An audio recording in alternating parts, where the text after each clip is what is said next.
సమస్య ప్రధానంగా ఏమొస్తుందంటేనండి, మనకి జగన్ ప్రభుత్వం నుంచో ఇప్పుడు వారి మాటల్లోనే చెప్పారు ఏ రకంగా మేము ఇవ్వలేకపోయాం 18 మాసాలు, పెన్షన్ కూడా 7వ తారీఖు తర్వాత ఇచ్చిన సందర్భాలు ఉన్నాయి. వారు చెప్పారు అంటే ఒక ఆర్థిక విధ్వంసానికి దారి తీస్తుంది. అది మాకు వారసత్వంగా వచ్చింది. దాన్ని మేము అడ్జస్ట్ చేసుకుంటానికి సమయం పడుతుంది. ఇప్పుడు వాస్తవ పరిస్థితులు, మన రాష్ట్ర ఆర్థిక పరిస్థితులు చూసుకుంటే బ్రహ్మనాయుడు గారు, రాష్ట్రంలో వచ్చేటువంటి పన్ను ఆదాయాలు, పన్నేతర ఆదాయాలు, నేరుగా వచ్చే పన్ను ఆదాయాలు, పన్నేతర ఆదాయాలు చూసుకుంటే దగ్గరగా 1,20,000 కోట్లు అటు ఇటుగా ఉందండి. ఈ 1,20,000 కోట్లు వచ్చే ఆదాయం ప్రభుత్వ ఉద్యోగుల జీతాలకి, ప్రభుత్వ ఉద్యోగుల పెన్షన్దారులకి, మనం తీసుకున్న అప్పులకి వడ్డీలే 25,000 కోట్లు పైచీలకు ఉంటుంది. వీటికి సరిపోతుంది. ఈ 3 పద్ధతులకు సరిపోతుంది.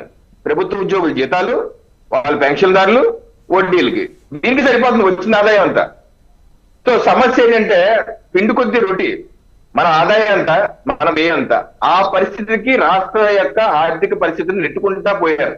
దాన్ని మిగతా అంశాలు రాష్ట్ర ప్రభుత్వం దేని మీద ఆధారపడుతున్నారంటే ప్రధానంగా కేంద్ర ప్రభుత్వం నుంచి వచ్చేటువంటి పన్నుల వాటాలు, అలాగే గ్రాంట్లు, అలాగే కేంద్ర ప్రాయోజిత పథకాలు.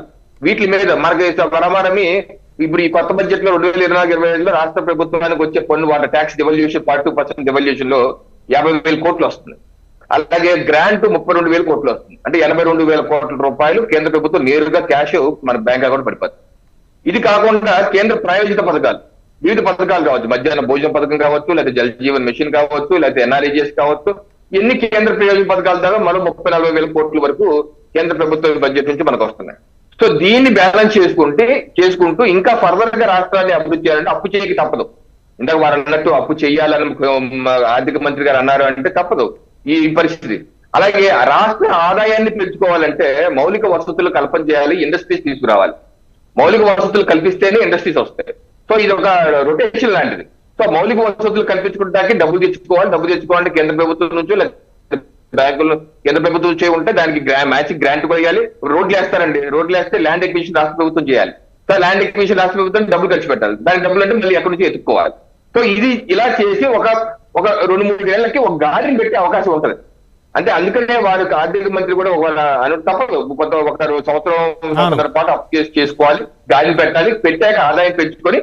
ఎందుకంటే మీరు క్రియేట్ చేసిన విధ్వంసం మామూలు విధ్వంసం 15 సంవత్సరాలు జరిగే విధ్వంసం క్రియేట్ చేశారు. దాన్ని సెట్ చేసుకుంటా వెళ్ళి ముందుకు వెళ్ళాలి. ఇప్పుడు రాగానే అన్ని సెట్ చేసేదానికి మన దగ్గర అల్లావుద్దీన్ అద్భుత దీపం ఉంటది కదా ఒకటి.